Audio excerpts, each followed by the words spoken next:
Hi guys. Hi guys. Un chat? Où est-ce que vous avez vu un chat, vous? Aujourd'hui, je vais évoquer un sujet que j'ai déjà évoqué précédemment sur ma chaîne. On va faire une vidéo paranormale aujourd'hui, comme ça a été voté sur Instagram. D'ailleurs, rejoignez-moi si cela n'est pas déjà fait, parce que je communique beaucoup avec vous et voilà, et puis c'est plus sympa. Plus on est de creepy addict, mieux c'est, plus on rit. Comme vous m'avez demandé majoritairement, je vais faire une suite à la vidéo sur les glitches dans la matrice. Si ça te plaît, tu peux t'abonner, n'oublie pas, et n'oublie pas de me suivre sur Instagram. Je rappelle que sur cette chaîne, je fais des vidéos de true crimes, donc des affaires policières, de disparitions diverses, et des vidéos paranormales, ainsi que des vidéos d'apprentissage de l'anglais. Si ça t'intéresse, rejoins-nous. Et comme la vidéo précédente sur les glitches dans la matrice, là encore, je vous présente 4 histoires complètement dingues et récentes. Donc sans plus attendre, je vous laisse avec le générique. Restez ici.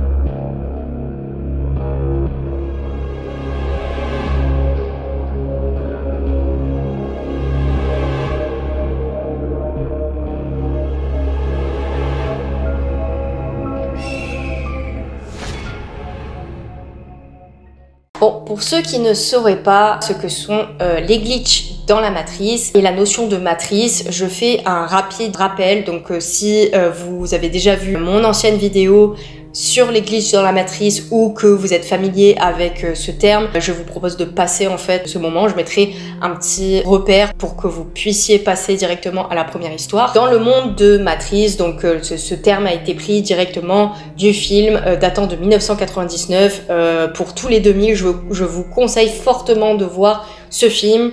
Surtout le premier parce que c'est une saga de 3 films en fait, dans un monde qui est organisé un petit peu comme notre monde actuel, mais contrôlé en fait par des machines. Il peut y arriver qu'il y ait des bugs en fait qui arrivent et c'est appelé des glitches ou bugs dans la matrice, et c'est de ce film là qu'on a directement pris l'expression. Donc c'est un sujet qui est hyper intéressant parce qu'il y a des milliers de personnes qui ont observé un glitch dans notre monde. Que vous y croyez ou pas, il y a vraiment des histoires bizarres et même des photos qui sont disponibles sur internet.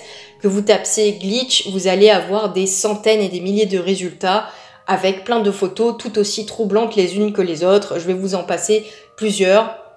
Et vous allez vite comprendre le concept de glitch dans la matrice, c'est-à-dire qu'il y a un bug, vous pouvez voir une anomalie, quelqu'un qui apparaît 2 fois en double, comme s'il y avait un sosie, ou alors tout simplement un événement qui arrive en doublon en fait, ou un événement que vous pensez avoir vécu, mais qui ne s'est en fait pas passé. Donc on va passer directement aux histoires. Les 4 histoires que je vous ai réservées sont vraiment très très lourde. Restez ici. La première histoire se passe en Grèce. L'histoire a été postée sur Reddit le 19 octobre 2019 par une femme mariée. Elle raconte: mon mari et moi sommes allés en Grèce et nous avons décidé de faire un road trip à travers les montagnes. Le road trip a duré 6 heures et on a pris le bus. La majeure partie du voyage était à travers les montagnes. Elle raconte que pendant le voyage, ils étaient vraiment agacés par une femme qui avait une voix un peu de fumeuse, comme ça, qui parlait très très fort au téléphone. Donc elle a dit: c'est vraiment un souvenir dont je me souviens. Enfin, un souvenir dont je me souviens. C'est vraiment quelque chose qui est resté gravé dans sa mémoire. Donc elle précise que cette femme-là était assise au rang devant eux en fait, et elle s'en souvient très bien. Elle voit distinctement la femme dans ses souvenirs. Elle appelle sa manière de parler au téléphone comme du yell talk, donc littéralement elle hurlait au téléphone, donc c'est hyper désagréable. Et une chose comme ça, en effet, on s'en souvient toujours. Donc elle raconte aussi qu'il y a une femme dans le bus qui lui a demandé directement de la fermer en fait, voilà, to shut the fuck up. Ensuite, elle dit qu'ils se sont arrêtés à un arrêt, ils se sont finalement arrêtés pour observer la vue, tout ça. Donc son mari et elle sont descendus du bus. Donc elle raconte que elle et son mari ont pris un petit casse-croûte, etc. Et elle est restée un petit peu plus longtemps à l'extérieur du bus, mais a finalement rejoint le bus un petit peu en retard. Mais voilà, elle voit un couple qui était assis non loin d'eux dans le bus. Tout le monde a repris les mêmes places qu'ils avaient auparavant. Et elle leur fait un signe de tête, genre un regard entendu, style bah salut, on se connaît quoi. Et eux, ils ont smile back, ils ont souri en retour, donc voilà, il la reconnaissait, donc elle précise bien ça, rappelez-vous bien de ce détail. Elle voit qu'en fait, il n'y a pas son mari qui sont de retour, ni la femme qui les emmerdait dans le bus en fait, qui parlait très fort au téléphone. Elle voit que les deux manquent, donc elle se dit c'est pas possible, où est passé mon mari quoi. Donc elle se dit bon, ça arrive, peut-être que voilà quoi, il a décidé de prendre un autre snack. Elle attend, elle se dit qu'elle va attendre quelques minutes, mais elle commence à avoir peur qu'il rate le bus, qu'il rate l'arrêt, mais par contre, pour l'autre femme qui les embêtait, qui avait une grosse voix, elle s'en foutait littéralement, elle priait pour qu'elle rate le bus finalement. Et puis, elle voit, à son grand effroi, tous ses poils se hérissent, tous les poils de son corps se hérissent. Elle voit que dans le bus qui était parqué en face, qui était garé en face d'eux, son mari était assis à la fenêtre. Voilà, donc elle se dit, c'est pas possible, il a pris le mauvais bus. Donc elle essaie de lui faire signe, mais finalement elle voit qu'il ne la voit pas, qu'il ne la remarque pas. Donc elle descend du bus et elle va dans l'autre bus. Et qu'est-ce qu'elle observe? Exactement les mêmes personnes. Le couple qui lui avait souri en retour, rappelez-vous, dans l'autre bus, et son mari, ainsi que la femme ultra chiante qui était assise à sa place. Exactement à la place où elle était, c'est-à-dire au rang devant eux. Ça m'a foutu la chair de poule. Je sais pas ce que vous en pensez, mais ça me paraît vraiment... Je sais pas. Donc elle se dit, est-ce que c'est moi qui étais particulièrement fatiguée, mais justement, c'était vraiment un souvenir hyper distinct. Elle est sûre de ne pas s'être trompée et un souvenir comme ça, on ne l'oublie pas. Et elle se dit, tous les jours, qu'est-ce qui se serait passé si elle avait pris l'autre bus, si ils étaient partis sans son mari, si elle était partie finalement dans une réalité alternative, on ne sait pas, un monde parallèle. Dites-moi ce que vous en pensez. Elle précise qu'il y avait 72 places dans le bus et qu'il y en avait, comme dans l'autre bus, 14 qui étaient occupés avec elle. Les gens à l'intérieur du bus, vraiment, ils semblaient identiques aux autres. Donc c'est incroyable. Moi, franchement, ça m'a foutu la chair de poule. On va passer à la seconde histoire. La deuxième histoire est vraiment courte, mais elle n'est pas moins choquante que la première. Vous allez vite voir. Elle a été postée aujourd'hui, en plus, il y a 3 ou 4 heures sur Reddit. Prudence explique qu'il y a 20 ans, donc c'est une histoire qui date un peu, elle avait fait un voyage avec son mari pendant l'hiver. Ils avaient été dans une maison à la campagne et elle précise que il avait neigé toute la nuit et qu'il s'était levé très tôt, vers 5 heures du matin, donc voilà, c'était des lève tôt. Elle raconte que son mari est allé dehors pour clear off la voiture, pour enlever un petit peu la neige, voilà, vu qu'il avait neigé toute la nuit. Elle a ouvert la fenêtre pour lui crier de démarrer la voiture et pour la laisser réchauffer. Elle raconte que il a waved, il lui a fait un signe et lui a dit got it, j'ai compris, voilà, et il s'est exécuté. C'est là où arrive la partie la plus intéressante, croustillante. Elle referme alors la fenêtre et elle a emprunté le couloir jusqu'à la salle de bain pour trouver son mari juste en face du miroir, debout, en face de l'évier. Donc elle regarde interloqué. Il portait exactement les mêmes vêtements que lorsqu'elle l'avait vu dehors, mais c'est pas possible parce que s'il était à l'intérieur, c'est pas possible qu'il de la rue en 2 secondes, à moins de s'être téléporté, c'était pas possible qu'il se trouve dans sa maison. Elle dit qu'elle a complètement flippé et qu'elle s'est précipitée à la fenêtre, mais évidemment l'autre mari entre guillemets avait disparu. Quand elle est sortie, parce qu'elle est sortie précipitamment aussi pour vérifier s'il n'y avait pas des empreintes, voilà, vu qu'il avait neigé toute la nuit, il y avait une épaisse couche de neige, eh bien il n'y avait absolument aucune empreinte. Donc si réellement son mari avait été dehors et avait couru à l'intérieur pour une raison ou une autre, voilà, tel un Usain Bolt, ça aurait laissé des marques. Or là, il n'y avait absolument aucune trace. Prudence dit que ça s'est passé il y a 20 ans, mais ça lui file toujours la chair de poule.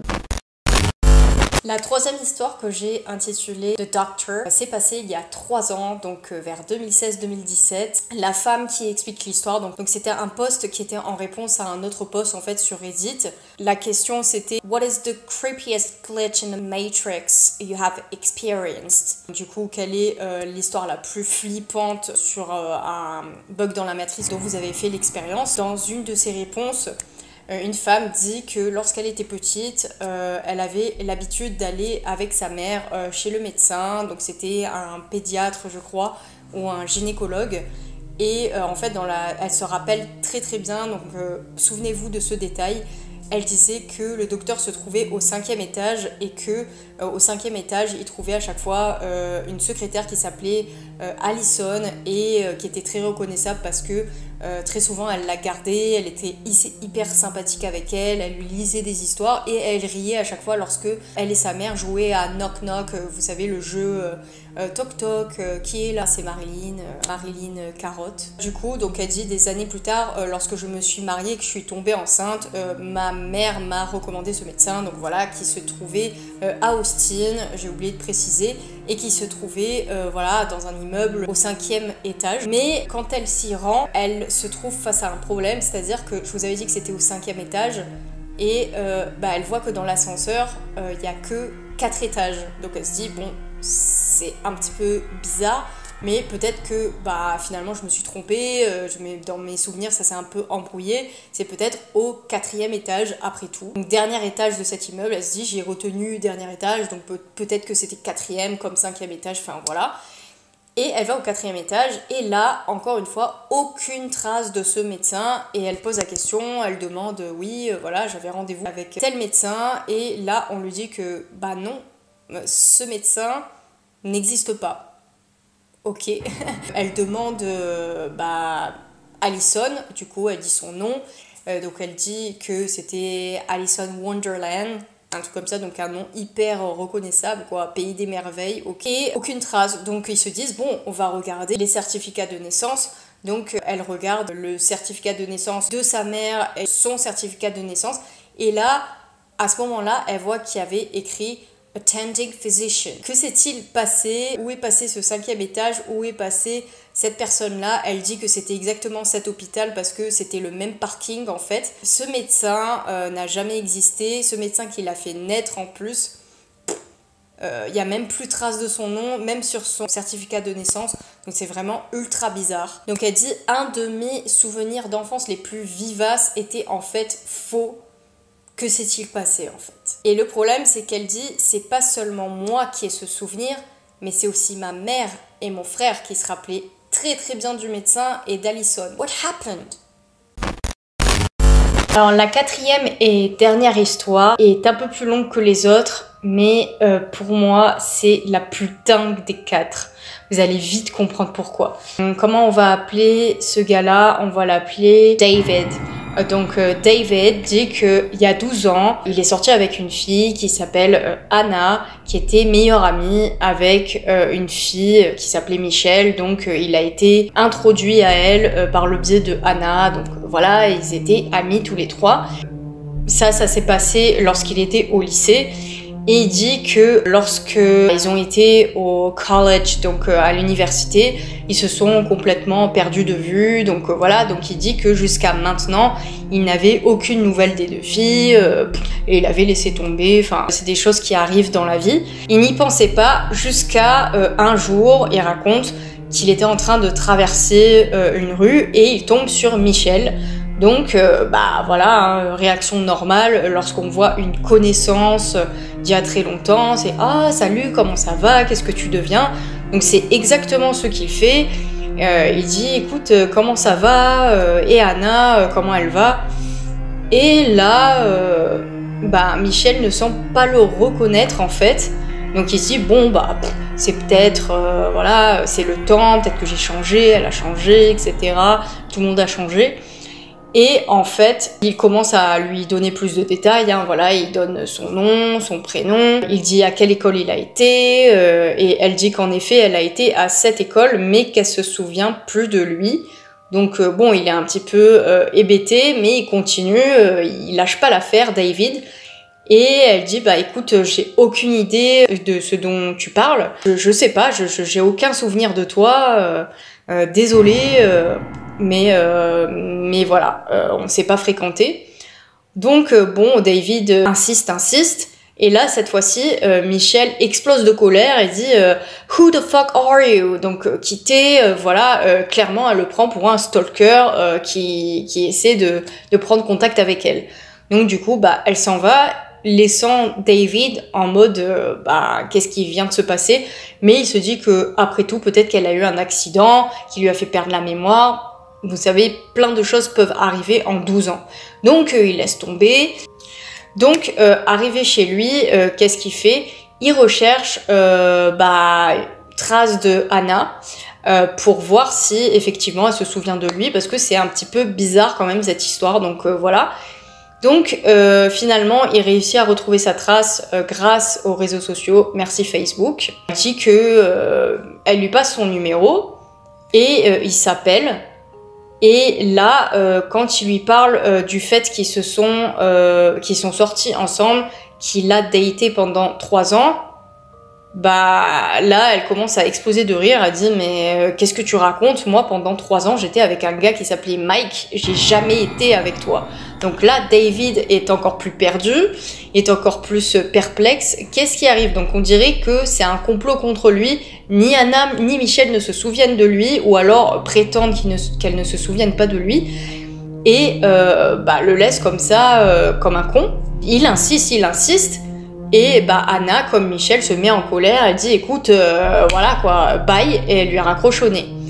Donc David est assez ennuyé parce que bon, c'est pas comme s'ils étaient sortis ensemble pendant 1 mois. Là, ils sont sortis ensemble pendant 3 ans. Et elle dit qu'elle est sortie avec un autre pendant 3 ans. Donc est-ce que c'est un coup monté contre lui? Est-ce que les deux ont vraiment perdu la mémoire pendant ces 12 années? C'est vraiment bizarre, surtout qu'il n'a jamais entendu parler. Là c'est la nuit, j'ai entendu des pas, des bruits de pas, mais en fait c'est en haut, bref. Et surtout qu'il n'a jamais entendu parler de Mike. C'est ça le pire. Donc qu'est-ce qui s'est passé? Donc il dit que un trait intéressant dans sa personnalité, c'est qu'il classifie tout. En fait, il y a des gens qui gardent tout. Bah lui, il dit qu'il a tout conservé, tous les messages, voilà, qu'il a envoyés dans sa data. En fait, il a tout conservé. Et il a conservé pas mal de messages qu'il s'est échangés avec des amis de lycée et des messages vocaux. Donc il se dit bon, je vais peut-être trouver, bonheur, je vais chercher bonheur dans mes messages. Je vais peut-être trouver des échanges avec Anna et Michelle. Il cherche dans ses messages et les seuls messages qu'il trouve, c'est des messages de filles qu'il ne connaît pas en fait. Une d'elles s'appelle Heather et l'autre s'appelle Jessica. Et il lit les messages et apparemment les deux étaient red love de lui. Donc il se dit mais c'est pas possible. Je vais demander à mes amis en fait de lycée avec qui j'ai gardé contact s'ils se souviennent pas de Anna et Michelle, parce que c'est quand même très très bizarre. Je vous rappelle que les deux ne se souviennent plus du tout de lui, et même lui qui conserve tous les messages, il ne trouve aucun message de ses filles. C'est vraiment hyper bizarre quoi. Pendant 3 ans de sa vie effacés. Donc il demande écoute, voilà, avec qui je sortais lorsque j'étais au lycée, et ses amis lui disent bah écoute, tu te souviens plus, t'étais red love d'une fille qui s'appelait Jessica, vous êtes sortis ensemble pendant 3 ans. Et là, David a le réflexe de demander écoute, à quoi ressemble cette Jessica, décris-la moi, quel genre de fille c'était, etc. Et là, il lui donne exactement la même description que les photos qu'il a trouvées avec les messages, tout ça qui s'était échangé avec Jessica. Donc à savoir que c'était une fille, une blonde, chubby, donc qui était assez, qui avait des formes, qui avait une voix aussi haut perché, et c'est exactement la description de la fille en fait, ça concorde. Donc il se dit c'est incroyable, pourquoi est-ce que moi je me souviens d'Anna Et tout le monde se souvient de Jessica, en fait, c'est hyper bizarre. Ils disent, mais attends mec, t'es pas sérieux, t'es sorti pendant 3 ans avec elle et t'étais red dingue d'elle, comment ça se fait que tu te souviens plus? Et puis voilà, il reste vraiment bête. Qui étaient Jessica et Heather? Et surtout, pourquoi est-ce que Anna et Michelle ne se souviennent plus de lui? C'est vraiment comme si c'était une réalité alternative. Dites-moi dans les commentaires si vous avez déjà vécu quelque chose, si vous êtes sûr d'un certain souvenir, mais qu'en fait, pas du tout. Et là, c'est incroyable parce que tous ses amis lui ont donné cette description. C'est même pas que lui leur a insinué quelque chose. Non seulement Anna et Michelle ne se souviennent plus du tout de lui, c'est comme s'il n'avait jamais existé, mais il retrouve des preuves dans son ordinateur comme quoi il sortait avec une fille qui s'appelait Jessica. Et ses amis le confirment et ils ne se souviennent pas du tout d'Anna ni de Michelle. Et d'ailleurs, ils disent qu'il n'y en avait aucune qui s'appelait comme ça. Et chose intéressante, il n'a jamais connu de fille qui s'appelait Heather et Jessica pendant ses années au lycée. Donc c'est vraiment très très bizarre, on dirait qu'il n'a pas vécu la même enfance que les autres. Donc dites-moi ce que vous pensez en commentaire. J'ai fini cette vidéo, si ça t'a plu, tu peux demander un épisode 3 de Glitch dans la Matrix parce que j'ai vraiment adoré faire ces recherches. J'adore ce type d'histoire parce que c'est vraiment, ça te retourne le cerveau et moi j'adore ce type d'histoire. Rejoins-moi sur mes réseaux sociaux, abonne-toi à ma chaîne, c'est très important, envoie-moi de la force. Et remember, you rock. Et avant ça, va remater ma vidéo ou va mater tout simplement ma vidéo, mon premier épisode sur les glitches dans la Matrix. Je vais mettre un petit lien. Je vais faire apparaître un petit lien. And remember, you rock.